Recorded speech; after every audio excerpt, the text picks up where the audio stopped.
ہمارے ایک دوست 7-8 سال قبل مرتد ہو گیا ہے، یعنی وہ اسلام کی ساری تعلیمات سے منہ موڑ گیا، نماز روزہ زکوٰۃ قربانی وغیرہ۔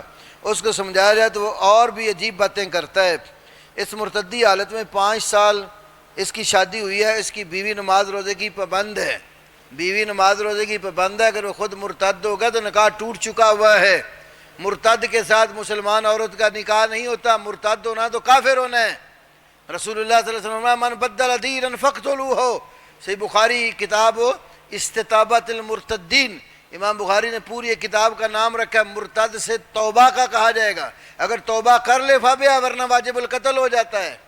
تو مسلمان عورت کا اس کے ساتھ نکاح نہیں رہتا، اگر واقعی ہی وہ مرتد ہے تو پھر وہ عورت اس کے نکاح سے خارج ہو چکی ہے اور ان کا نکاح ٹوٹ چکا ہے۔ اگر عورت بھی مرتد ہو جائے پھر دونوں ایک جیسے ہیں، جیسے کافر کے نکاح میں کافرہ ہے یہ شکل بنتی ہے، اور اگر مرتد ہو گیا عورت مسلمان ہی ہے تو اس عورت کا نکاح ٹوٹ چکا ہے اس سے۔